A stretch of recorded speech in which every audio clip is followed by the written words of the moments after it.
Warning: the following video may have language that some viewers may find offensive, and others are already offended. Viewer discretion is advised, but not really. No animals were hurt in the making of this 4-hour feature film.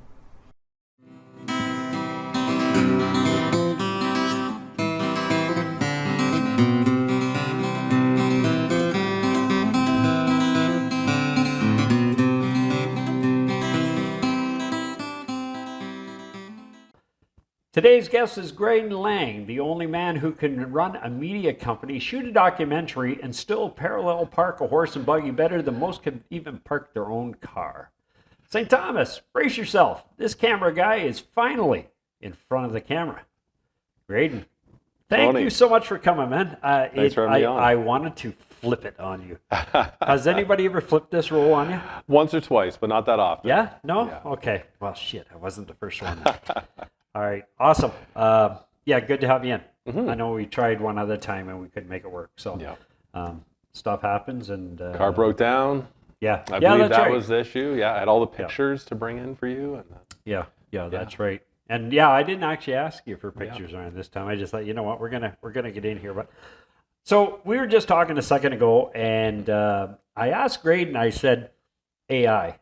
And I said, every once in a while I will AI a guest, so what I do is I type in person's name and I tell AI a little bit about that person, what they're currently doing or whatever, and then I just say, tell me about them. Mm-hmm.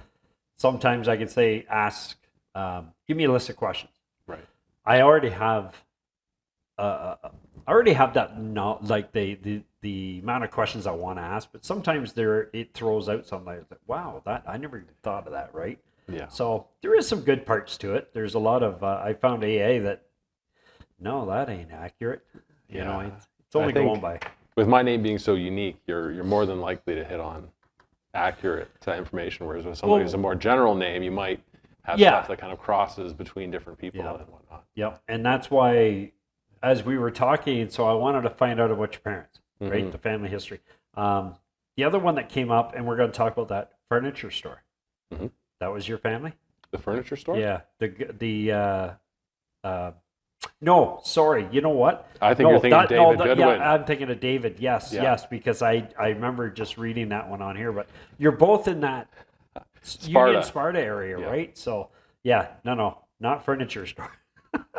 You were the Tim Hortons horse and buggy drive-thru person. That's right. That's what we're going to talk about. So. Yeah. All right. So anyway, I asked, and it talked about your parents, and it was about foregoing fossil fuels, and it was brought up I had to write all this down. I mean, this is quite a list of stuff on here. It's been a couple years. I've been around for a little bit. You have been, and this is our kitchen talk. This is what the show is, right? So, anyway, your parents did this. It was a protest. And it was against the Gulf War. Mm-hmm. And I remember that when Gulf War went on and all that was going on. So tell me about this. Yeah, it was specifically against violence to attain a resource. So they didn't feel it was right that like North America was going into the Middle East and killing people so we could have cheap oil. Okay. And so they said, okay, well, how can we figure out a way? Can we live without using oil or as little oil as possible? So they looked at the different options and they decided to farm with horses.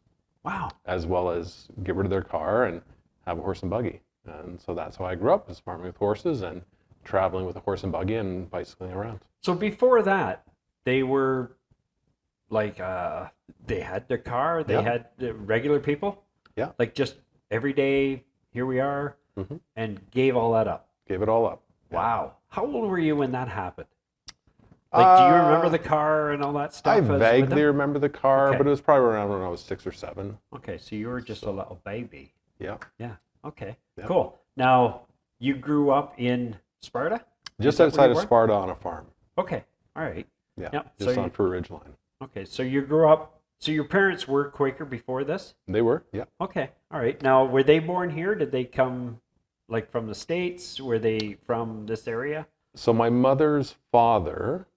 His family was here for multiple generations. So I'm the 7th generation that's from this area. Oh, wow. And then my father, his family was from St. Mary's. Okay. And Oh, they St. orig- Mary's. Yeah, they originally came over from England and Scotland. Yeah. Okay. Now, I've seen lots of activities. I love Sparta. I really do. It's got such a cool history. A lot of really unique. Well, the buildings are awesome, but the people are fantastic. I've met a lot of people out there.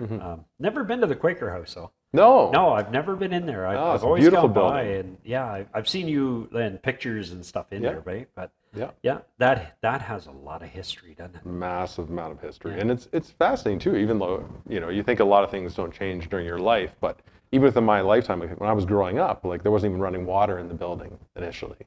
Oh, wow. Yeah. Okay. And then like the bathroom was an outhouse. So there was Yeah. a 3-stall outhouse. So anyone who's been there was there like 40 years ago, Yeah. if you had to go to the bathroom, you'd go into this outbuilding that's right beside it, and then you'd Okay. use this outhouse. Now, is that was there. building still there at all? Oh yeah. Is it the outbuilding? Yeah. Wow. Okay. Yeah. So is there running water in like bathrooms? There's in the running water facility now and bathrooms. okay. Yeah. But it's nice to have the old thing there just for historical. Mostly it's just storage now, that side building. We used Oh, to be is it really? It used to be the Sunday school as well. So the Sunday school and the bathrooms were there. So now they store shite in there. Yeah. Just not literal shit. Just not literal. Yeah. Okay. That is cool. I mean, there's so much history in Sparta. My other half, her brother-in-law was Peter Robson Oh, very from the good. studio. And so, yeah, Eleanor and everybody, they were all like family. eh? Wonderful And- people. Yeah. So my other half was married to Peter's brother, Alan. Was he the carpenter? Al was, yeah. Yeah. So I met him a couple times. Yeah, Al did. Him and Peter used to do a lot of Jumbo, doing the renovations. That's there. right. They did a And phenomenal job on the painting I think of Jumbo. Alan helped Peter do the renovations of the Abbey. Did all the woodwork in there. They did also. It's also from my other half, her family. That's the statues in Pinafore Park Yes. that Peter did. The little girl and the boy and the dog. That's all our family that had done that. Love that. Hannah, that's now 22 years old or something like that. That's the girl with the pigtails. And Jack and Julie, and that's all them. I really appreciate how Peter would do that. Like he'd pull in people from the community and they would become people within his artwork, whether it's a sculpture or a painting. Yeah. Yeah. Peter was, I really missed him at Stars games. Oh. That's where I'd see him and Eleanor always walking the track up there in the Star games. And that was back when I was at Rogers and we used to film them down there. And I'd always see Peter and we'd talk. I mean, I didn't know him other than that at that time. I was fairly new to this area. And, that's 20 years ago, something like that. But I know it doesn't seem that long ago, but it is, I guess. I know. It has been quite a while. So anyway, so your parents did this as a how could they Proof of make concept. their things? So it was a proof of concept to show, like, can you do it? And if we can do it, can we provide the blueprints for other people to do it if they How want to? hard was that for them? Like, did other community people kind of look at them like, "What are you doing?" Sure. Yeah. People thought they were like, they thought they were a little bit crazy. Kids tease you? Oh, of course. Yeah. Yeah. Oh, Yeah. Yeah. So that made it a little hard growing up. It was a little the bit time. hard, but it wasn't. It's it didn't really So faze me it that was almost much. like Mennonite, like going back to old order, Amish kind of, without the language, but horse buggy. That's a different philosophy. Yeah. So it's not quite the same. No, but I mean, in the terms of like getting rid of the vehicle, horse buggy kind of living. Yeah. Did you have electricity in the house, all that? Or Yeah, did we they had get- electricity. Okay, so you had all that kind of stuff. Yeah. And, But we had a wood stove, and then cool. the house was heated by the wood stove. The water was heated by the wood stove, and you cook on the Ah. wood stove. okay, unique So- way of growing up. So. Yeah, it was very energy efficient. Yeah. Now, going through this, AI actually told me to ask you the story of the Tim Hortons drive-through and horse and buggy. Yeah. It said Grayden will tell you all about the experience. Interesting.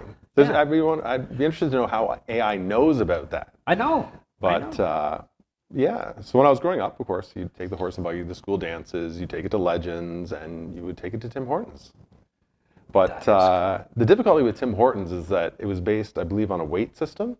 So you'd pull up to order your coffee, and if your car is heavy enough, it would set off the scale, and then they would say, what's your order? With the horse and buggy, it wouldn't. So then, of course, we got there, and okay, so we pulled it all the way to the window.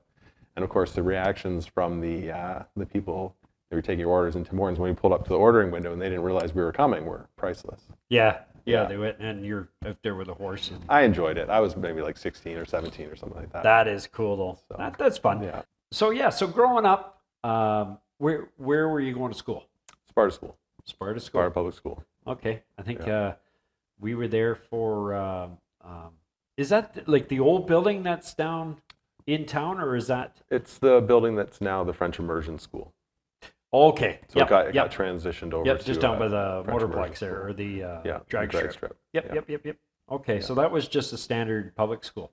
Mm-hmm. Now, where the community, it looks like an old church, or on the south side of the road, or on the north side, as you're coming into town from, say, your old school. Mm-hmm. Was that a church, or was that the old school at one time? There was I think they do Cubs and things like that in there now. That's the community center. The school is still, the previous school is still there. It's a red brick building, which is now a residence, and it's almost just to the north of where the newer school is now. Oh, okay. All right. Yes, that's right. So Yes, if you know they where, had a lot of Christmas decorate. Didn't they have that building all decked up in lights and stuff, outside around the? I'm not sure, but if you know where Quaker Springs is, it's right next to that. Okay. Yep. That other building, just go up a little further on that same side of the road, so that's the community center. Yeah. All right. I was in there. 20 years ago, whatever. I was a Cub leader in town. Mm-hmm. We went there. We had the Canadian Mountie and all kinds of stuff going on in there. And they still have things going on there. They still have it in there? Oh, yeah. Yeah, I haven't been in there a long time, but that was cool. The old floors and the creaking, cracking, and pretty. My favorite spot, though, I have Peter McDermott that has the Bear Friend Factory store there, right across the road from the tea house. Ken and Norma have the tea house there in Sparta. Always enjoy going there. Yeah, lovely. That's nice. I used and to of be course, a waiter there. Did you? Yeah. Oh yeah. Work for Ken and Norma. I did. Awesome. Yeah. Now, I was a did teenager. you? Now, what was the stories about the ghosts in that place? I didn't have any Did you ghost ever? stories. No. You never had one? No. You saw them when they were on the show, eh? I haven't seen that show, actually. Didn't ya? I heard about it, but I haven't seen it. Yeah. The rescue mediums. They came over from England and did a whole. I think they stayed at Kettle Creek Inn in Port Stanley, and they were in there and did the whole history on that place and the ghosts and Fascinating. It was 'Cause fascinating. I think was it an Undertaker's at one time as well? Yeah, They had it in the bottom there. Mo Dinger, I think was the name. Okay. Right at I guess it would be the west side of the property there was a hardware store. Mm-hmm. There used to be a ballroom upstairs. Yep. And there was the Undertakers were there. If you go to the corner of Quaker and Sparta, as you're going to head north up Quaker, that used to be a hill right there, That's and right. the horse and carriage used to go under the house. Yeah. And the hearse and everything used to park up under there. Yeah, it's pretty cool history. It is. It is. And then Peter Robson, when he came, I think he built the studio that was in the center, wasn't it? Because he had the Abbey. The Abbey. So he built the studio off the Abbey. Yeah. Yeah. And that wasn't that little building that was in between the tea house and the Abbey. That wasn't. What was in there way back? Just a field? Was it just an empty lot? That was before my time. That was before your time. Yeah. Yeah. You're not that old. 42. That's all right. Yeah. No worries. So, growing up, what got you into media? What drew you to that? To which type of media? Just how you got around to. What was your start? Did you like television? Was it cameras? Was it? I want to. So this is like my television career, like how I got into that. Yeah, like as you were growing up, what was your first incline that hey, I kind of want to do this? I didn't actually. I wanted to be an artist. Okay. Yeah. So we grew up and I had no television in the house. So there was no TV. Right. So my only exposure to that was through friends' houses or going to my relatives. And I always enjoyed it. Yeah. But I never thought about a career in television at the time. My main bent was to become an artist. So working the fine arts was where I was going. And then I went to eventually university. And I wanted to kind of broaden my range of artistic influences. So I took some film classes and really, really loved it. And got into the storytelling side of it. And from there, I went and took some classes at a place called Ed Video in Guelph, where you could get into storytelling and working with cameras. And it's very accessible. And built my career from there. Went into Toronto, worked in film and television there, and then into New York a little bit as well. New York. Yeah. Really? Wow. Mhm. And what were you doing in New York? Reality television. Okay. Yeah. Yeah. So any popular shows you worked on that we would know of? Yes. Now, what is the name? Cold Cases with Paula Zahn. Okay. I remember Cold Cases. Yeah. Yeah. So I was there when they filmed their like 200th episode. Oh, wow. Yeah. Okay. It was pretty Now, fun. have you ever sat back and watched an episode you worked on? No, you know what? I haven't. Yeah, I haven't either. I did the on A&E was Intervention, Yeah. and not the Canadian one. I always hated that one. But the company I worked for was out of Sherman Oaks, California. Mhm. And when they came up into the GTA area, it was actually a friend of mine, Andy Fleming, that he used to do the video work, and then he was getting out of it. So when they came up, he put them on Yeah. to me, and then I was able to do them. But I've never seen an episode that I was at. But I got a lot of, when people found out I was on it, the first Yeah. thing, was that real? Is that Mhm. show it? And yeah, there's a lot of stuff. I mean, we had literally security meetings before that where the production crew got Mhm. together and, okay, if this kicks off, if this happens, this is where you go. This is, Yeah. because you don't know. No. And there's a lot of big budgets on there as well on television. I think that's people might not understand that as well. So if you're a camera operator, you've got, say the day is 150,000. So if you don't run Yeah. your camera, that production company loses 150,000. Oh yeah. And that's like on No. the low end. I mean, it So, paid nice. Yeah. I give you that. The hotel room, the food out, that was all Yeah. covered. I mean, I made great money. That was before everything kind of collapsed, all the economy. and stuff, right? 2008. Yeah. Yeah, let's It talk just- about that. Yeah, I know. And that just died. Yeah. Everything was gone, right? Yeah. And Well, you got the budgets cut by a third. Yeah. In terms of camera operations. So you go from 1,000. there was a lot of stations closed down. There was a lot of, or even in radio, there were Mhm. people just disappeared. They weren't on air anymore. Just Yeah. gone, right? And I guess I've always said you've never been in this kind of business. If you can sit here and say, "Oh, I've never been fired or I've never been canceled," well, I don't think you're in media very much, then, have you? Somebody somewhere along the line has ended your. Well, one of your my time. favorites is working for the History Channel on War Story, which is something that if you've watched the History television show, Yep. then you've seen the War Story series, and working my way up from being a junior camera operator, colorist, online editor, to the director of photography. Oh, were you really? And then I never knew hearing that the show was really not going to get renewed, and the priority was going to be on shows like Ice Road Truckers. Oh, And you're like, yes. okay, like we're talking about the history of Canada, like the Yeah. military history, and like diving into that and doing proper interviews and recording them with people appropriately. And Yeah. then we're going to move into something like, nothing against Ice Road Truckers. I just Yeah. think that if you're going to prioritize what you're doing in terms of Canadian history, what we went through in our different conflicts is far more important than the Ice Road trucking. The other show I loved from that one was Dig World War II. Mm. That was a good show. That was, I think that they had that on History, where they were in Europe digging all the spots of World War II. Well, I and haven't- the history. It was so cool. I haven't seen that one, but even then, when we were filming over in Europe, there were kids there in Holland, I believe it was, and they were digging up relics from World War II on the banks of the canal still. Yeah. And there's Yeah. bullets there, there's bunkers, everything's still there. Wow. It's Wow. crazy. Now, so how many times were you over there? In Europe, Yeah, doing that show. Was it? for that show, I think I was over there one time in Europe. Oh, were you? Yeah. Okay, but you're over there for a while Yeah, doing different things. And, You're over there for a while, and you've got That is so cool. the Fixers, which is okay, fun. so how did you get that gig though? Was that through the schooling? Like, how did that land in your lap? So that you get by working hard and working your way up through the ranks, basically, Yeah. and friends. So you get recommended by a friend That's to work a on big a one, show. right? Yes. Yeah. Yeah.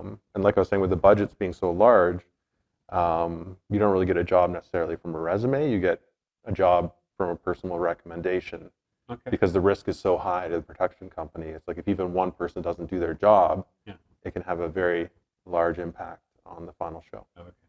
Okay. I've said for so many years, even locally, I just love doing local stuff, right? Just Me too. It is such a blast. When I went into business for it, back before the economy dropped, it was fun at the start, and then I was losing the interest. on the editing, right? Mm, My last yeah. big jobs I did was Ellis Dawn when they built the new psych hospital. Mhm. I went in and did all the commissioning videos for that place Right. for St. Joe's. So I made I took a leave at work, and 3 months I went in and I filmed every day, every trainer that came in. Yeah. So basically, my job was to make, if you were to go out there now and get hired, they would hand you a DVD for whatever Yeah. area you're going to work, and you watch that, and this is your training. And so I made 360 DVDs in 12 weeks. Which is an That's- insane amount for anyone who It doesn't was, know. That's well, it was, and I yeah. was like literally, it was 18, 20 hours every day. And at that time, I was on those mini Yeah. DV tapes. hmm So everything I recorded through the day, if it was an 8-hour class, it took me 8 hours to upload that. Yeah, and that's a part of the reason I stepped away from that side of the business. Yeah. Is because you can't have a life. No, there was none. No. And you can't have relationships in the same way that like the average Canadian can have relationships. So like say you're Yeah. filming a reality television and you're traveling the Eastern Seaboard, and they say, okay, well we'll send you back like once a month, hang out with your family or friends or whatever. But of course, like the scheduling and the timing goes way over, and you never get away. So you're gone. You're basically gone for 4 or 6 months doing a show, Mhm. and then you're back. People think it's glorious, like, wow, you're working on this or you're doing this. I you know. Wow, and it's. Yeah, and No, it is. It it is, but it's also I mean, it's cool.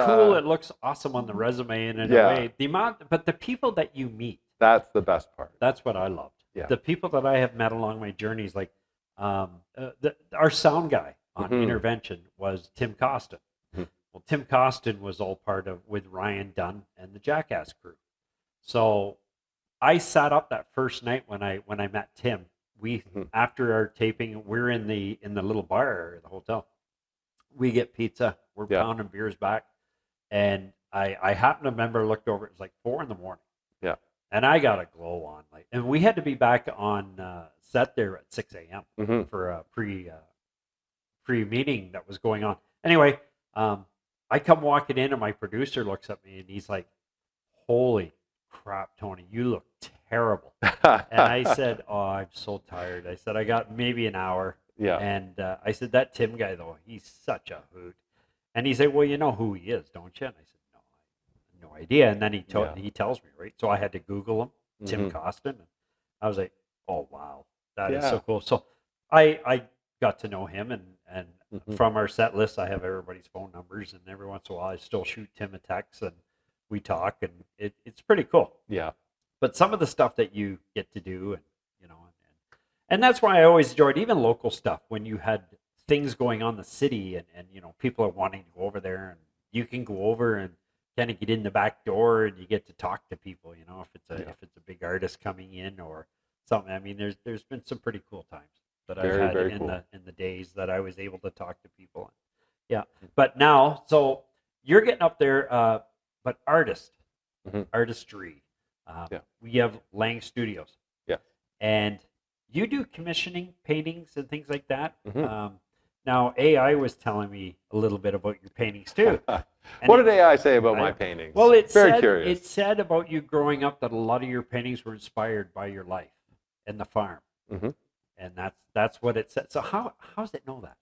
You know, there must be something you had written at one time that it instantly saw. Sure. I think a lot of it's mined from Facebook, Yeah. to be honest. And also, I've had a web presence since I was very young. So I put up a lot of data through my websites, the various ones I've had. So I'm sure it's Okay. gone into the Internet Archive and pulled that information from there as well. Do you do lessons at all? Do you teach people to I paint and have- stuff? Or I have in the past. I put that on hold okay, for a bit because the main focus was making money over the past couple of years because we lost our house due to the expropriation from the MTO. oh right. So the past 2 years, I've been working on saving up as much money as possible so that we can Okay. afford to make that transition. Now, what is your main income? Is it the established media, or is it the studio, like your painting? What is? The main income is corporate work, photography, event coverage, Okay, yeah, that kind of stuff. Established media is not, in and of itself, is not a moneymaker. Okay. So what people see in the community isn't stuff, for the most part, that makes me money. okay, But I do it because we're talking about loving local and wanting to support that. And the reason it's called established media is we need to establish more media that's local like this as we're losing it, because then we lose our history. See, I loved our Rogers studio. Mhm. We had it here. We Yeah. had the show First Local at that time. Inside Elgin, Mark Cousins was the host of that. We had Sean Abram. Sarah Francis was the host of Daytime, it was called. Mhm. When I started that, I was a media director for the Fantasy of Lights Mhm. back then. And we were on the show talking about fantasy when the producer at that time, which was Andy Fleming, came to me and he's like, "Hey, have you ever thought about coming in and doing Yeah. camera?" And I was like, "No." And they were great because that's how, before that I did radio. Mhm. And that's how I got the radio director from the media side for Fantasy of Light. Anyway, from the radio, I got in the television stuff, and then I worked my way up and did a little bit of, it was studio camera, went to reporting, then went actually out, started shooting stuff in the community. Actually, when I was driving Cox cabs, Mhm. at one time, Andy had left our studio. I was the only guy we had Yeah. for Rogers. That's crazy. I had the keys for the building, the truck. Mhm. I took the big camera, and it used to sit in the trunk of my cab. And when I used to work nights, any fire, accidents, any of those things, I was always the first one to get there. Wow. So all my stuff went to Brent Lale. Yeah. A lot of it went to him or CTV in London, and they got Mhm. to show it on there, right? Wow. So it was pretty good. So, but when you have a company like this, and I know you get it because I got hit hard, and I still get it. How many requests that you get for free stuff that, hey, it's a great organization. It's a non-profit charity, whatever. They Mhm. have something coming up. They want coverage. They just don't have the funding. But can you give us something? I do as much as I can. That's all you can, right? Yeah. And I used to say, you know what? I hate to try. I hate to say no, but there Mhm. are times I said we have to pick and choose because I just Yeah. can't do it all. Yeah. There's no way. And I was always a one-man show. Hmm. I didn't have a crew. At one time, I used to have some students that came from Fanshawe, Mhm. the media side there, and we taught them through Rogers or even Bendel Productions. We did. Yeah. I taught them, about B-roll and editing, and now I still edit old school. I'm still Pinnacle. And, That's crazy. Just for the record, I that's know, crazy. see? That's, yeah. I mean, you're probably all in the Apple and all Adobe, the new the whole Adobe suite. Yeah. Yeah. I would sit there and be completely lost. I mean, I can take, if we're doing a news interview, Mhm. I could shoot it, put the bugs up, everything, and have it ready in about probably 8-9 minutes. I Yeah. can have a 2-minute clip. But every time that I would go and do a shoot, I always did, if it was something that we're building, I always did a pre-meeting. Mhm. I'd sit down, we talk about what we're going to do. What do you want? So I always had it in my head how I want that shoot to go. And even still today, like when I do these, I already kind of have the idea on when you're doing multiple cameras. That I makes love sense. your whole setup here, man. This is Yeah, you like this is that? fantastic. It, when you look at it, you Yeah. kind of go, really? This is what it is? This But is great. it looks cool on This TV. is the future right here. It's fun. It's Yeah. fun. But you know what? And I wanted something that we could do that would introduce you to the people Mhm. outside of where they see you, right? Yeah. So Mayor's Update. Mhm. I mean that's great. Takes but people, again, that's a lot on you every week. That's Tony. That's the incredible thing. It's like it's been over 7 years since I've been I doing know. that with Mayor Joe. 7. I know. Right? And people Every week, almost every week. Yeah. Yeah. Yeah, and people tune in. It's got a great do. following now. Thousands and thousands of people. It took a while. It always for it to does. build, right? Yeah, about 4 years. Yeah. I wish sometimes there was I often thought about it. I wish there was a mute or cancel button that you could put on a few people that would stop it, right? It's so difficult. It's so difficult, sometimes. People actually, until you're in this line of work, don't understand No. the amount of time. Like, I mean, you're doing your day stuff, then you're going to meet Joe. Yeah. You're doing all that. Then you got to tear down your stuff. Yeah. I mean, you're probably getting more, you can do more with less. Hmm. Like you're doing more with your laptop. You and stuff have now, to. right? You You're not have to. sitting like with all this, right? No, I used to. We did when I Yeah. was on the show with you and Joe at City Yeah. Hall. You had When I first some started cameras set out, up. I would do all the multiple cameras, set everything up every time, take it all down. But the reality is, in terms of that show, it's you have to work within your budget and Yep. your time constraints. Yep. And I don't have that much time to do a full Now setup every week. you don't have to ask this, or you don't have to answer it. I'm asking. He's answering. Mm-hmm. this is totally up to you, but I have had people ask me in the past if I knew. When you're doing Mayor Update, is that your contribution to the city helping people understand, or is that a paid gig? So it was developed wanting to create the transparency that we need within a municipality. Perfect. Now there are sponsors there, but a lot of the sponsors are in kind. So in terms of the money that I get for that, it doesn't really pay for itself. Yeah. But at the same time, it's so important to our community that I love doing it, and it's so great chatting with Joe every week. Well, you've got your equipment though, and that website or the program you use for broadcasting and all that stuff. Like you got to build all that, and you got to have that right. So it does cost. I mean, all of this, what you see here, this is all out of my money. I've had no sponsors. It's all free. I can't get sponsors. If I do, Rogers says bye bye. Yes. And so that's what people might not understand is Rogers doesn't allow you to have sponsors. That's right. So that's right. I can sponsor through Facebook and YouTube, but then not through the Rogers distribution. Yeah. I want to throw it back to when you're talking about coming back and filming. Like one of the secondary purpose to establish media is creating that archive of that local history, because we've entered into this phase in North America where everyone's recording everything on their phone. So they think, oh, I've got it on my phone, so I've got it. But then like their phone dies, so you lose all that stuff. Right? We've lost the paper. So now there's no Times Journal. So it used to be the Times Journal would have an archive. And that would be the record for the community. So what I have is like archives of drives that have all the stuff that I've shot that's been saved forever.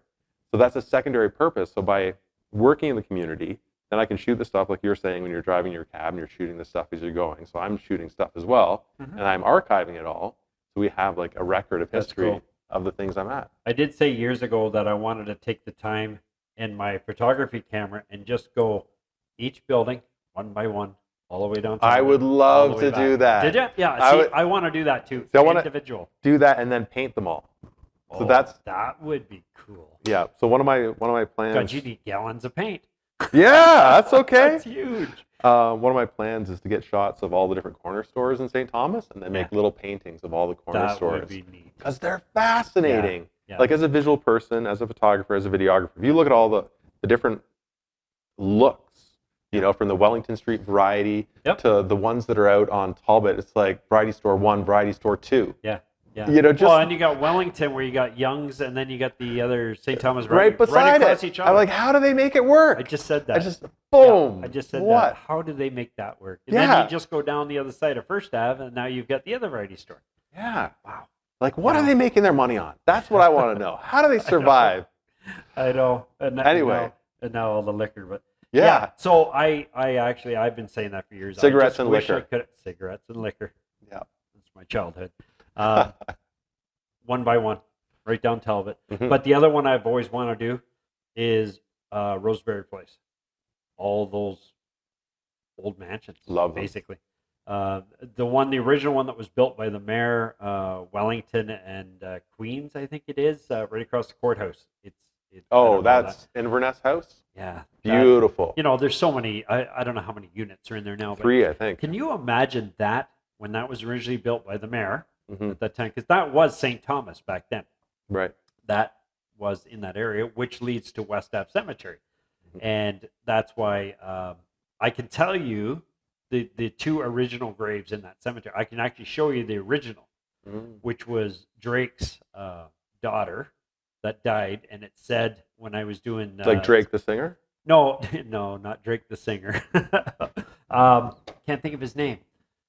Not offhand. But I was doing some research at Rogers, and it came up with... So you have Drake Street, Isabella Street, or Isabella Margaret.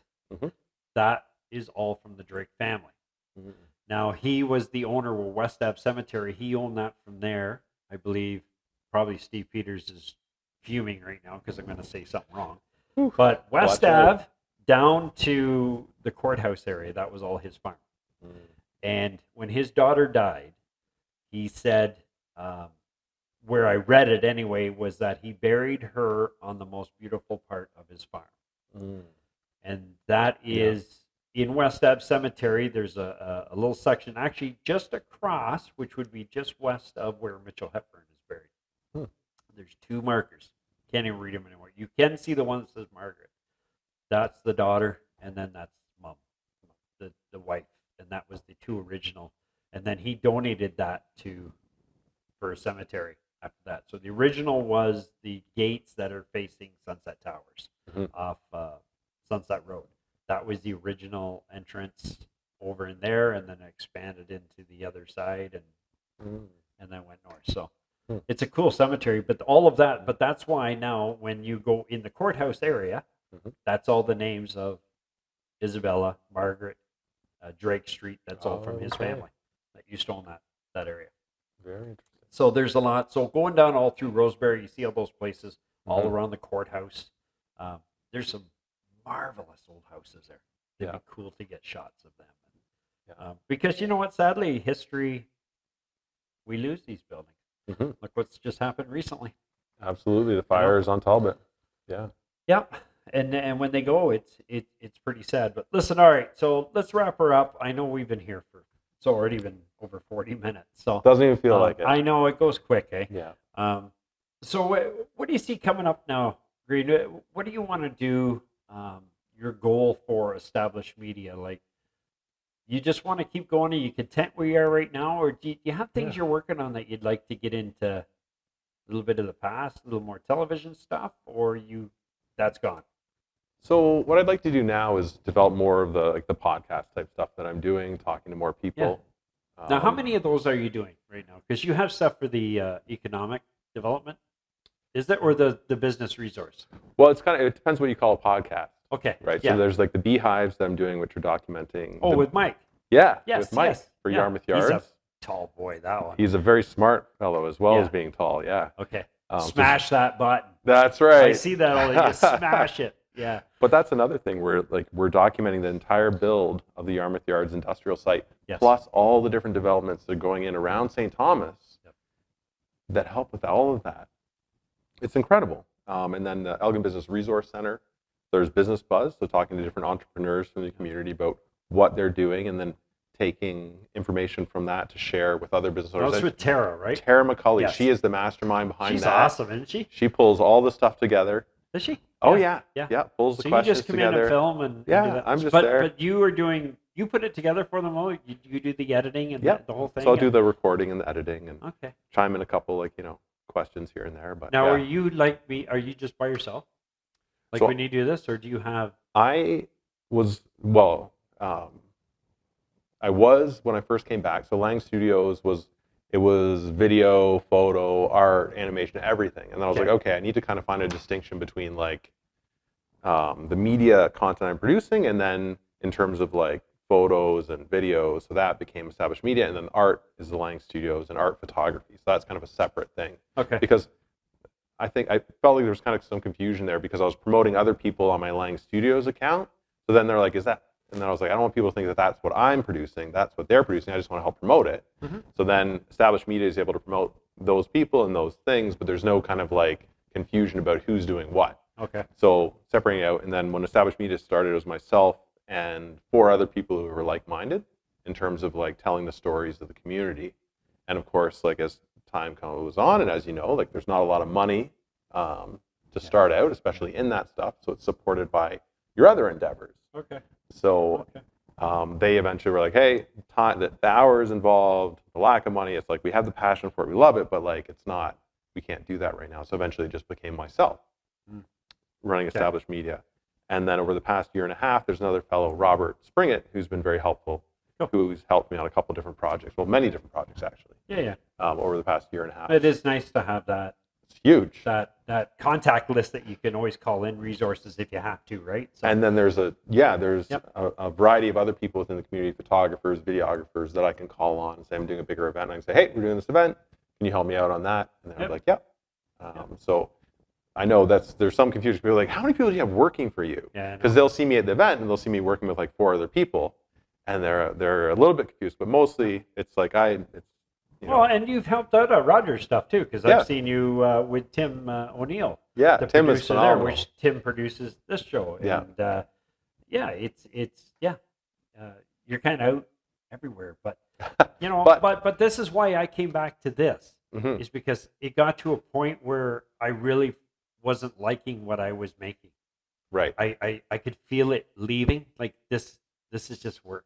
Mhm. I'm getting tired of this. When I did the psych hospital, that was one thing. Then I did all the commissioning videos for the courthouse. Mhm. When the new courthouse got built, all the additions, and I had to go through that from top to bottom. I mean, I got some amazing footage of that place with the big dome up top and looking from in there down through the glass. And Yeah. I mean, areas that you never get to go to. But I was done. I didn't like it anymore. I didn't want to. For a long time, I got rid of my stuff, Mhm. and I didn't touch anything for quite a while. That is the biggest thing, is in this industry, it's easy to get burned out, and it's easy to get asked to do too many things and to say yes to too many things. Yep. And the reality is, if you get burned out, then you're not going to be any good to yourself, and you're not going to be any good to anybody else who asks you for anything. So you need to be able to find that happy place. Yeah. And I actually had to leave for a while. Yeah. And I had to put it away, even though I loved it. Mhm. I really got the bug for this thing. But I had to get away. I lost the drive, and I was the hardest on me. Yeah. Because I didn't like what I was seeing. Like I could see it in my edits. Mhm. I could see things I was putting together. I was like, dude, you could have done way better than that. Yeah. I know I could have. Now the other person watching it was like, wow, I enjoyed Most that. people have no. They had no idea. They I won't hated it. I hated Yeah. it. Right. So Um, when you see yourself on camera, are you your own worst critic? I can't watch myself back. Like when I see these shows come on, I'm like, I don't really watch myself back for the most part. no, So I can't. I can't really answer that. Yeah. Because I'm not objective either. Okay. But to answer your question in terms of what's next, Yeah. so it's an increase in terms of the podcast, so putting that stuff together, and then Okay. more fine art, Okay. Yeah. Yeah. Yep. and trying to limit a little bit of the other stuff. That's that your I'm doing. real passion. Oh, the is art's in- my in the main art. passion. That's your Yeah. Yeah. So if we jump back to the beginning, Okay. when you're asking how did I get into this? Yeah. So I took some film classes at York. I was like, I love it. Studied at Ed Video, which is a phenomenal place in Guelph, and then went to work in film and television in Toronto. And the idea was that with the film work, I can let it go. It's Yeah. like, this is good enough. This is good. This is a good product. I can let it go. With the fine art stuff, if I don't like it, I can't let it go. So I can make like $2.50 an hour doing painting. Yeah. But I will do that to make sure that I'm happy, like I'm like beyond happy with it. Even if it doesn't matter to anybody else, that's my thing. Okay. Whereas with the video stuff, if it's a product and it meets the goals that are required, then I can let it leave the shop. Do you? You're building a new studio now, isn't it? Or I a sure building? am. Yeah. Okay. Because I just saw a Yeah. picture of that. So I'm gonna show that on the screen here. We're gonna Yeah. bring that up, your photograph. So that's one thing the photos that you were originally gonna give me. I got to get some more from you again, right? I So want this- some when you're growing up. Yeah, so this ties in. So the video and the photography allowed me to make the money to be able to do the art that I want to do without Cool. having the financial pressures. Okay. So that's it helps fund the other stuff. And all I have to do is make sure that I don't do too many other things, because I'm a very, very much a yes person. So when someone's, can you help me with this? Yes. Can you help me with this? know. Yes. And then like the art gets sidelined, and I need to be better about, no, I need to start focusing on the artwork, because let's be honest, I'm 42. I only have so many more years left. Yeah. And this is the past year has been a lot of thinking Health about. wise, it's been not pleasant for me with a lot of stuff, but I keep trucking along. Yeah. I know Joe was one of them that taught me. It didn't matter what your question is. The answer is yes. Now, what's your question? That's right. Yeah, I Right. love that. Yeah. And that's kind of the way I always was too. And I actually personally felt bad when I had to say to somebody, I just can't do it. Mhm. If it was heart or stroke or cancer or whatever, they wanted some kind of coverage. Can you do a promotional video? And it's just, I can't. I don't have time. Like, And this is where my main focus is. I can direct them to other people in the community that can do it. yeah. If I can't, be like, I can't do it, but this is the person you should talk back to. in my day then, we didn't have hardly anybody here. Yeah. There wasn't no media companies. I think yours was kind of the first one that popped up already after I got out of it. Yeah. So this is just for fun now. Well, it's a great thing, but that's part of the reason of coming back too and setting it all up. Is like you're first there. You're kind of like the pioneer. Yeah. It's great. Yeah, literally the pioneer. From the beginning. I Yeah. miss our studio though. I wish we could do a local news, even if it was a once a week show that covered the week. Yeah. Man, I'd be there. I'm working on it. I'm working on it. Are you actually working on something like that? Yeah. That would be so cool. But it's like we talked about, the budget, the funding, advertisers. But yeah, we got to get, you know what, chamber. Like, come on, guys. Like, get the sponsors coming in and fund that, because we need that.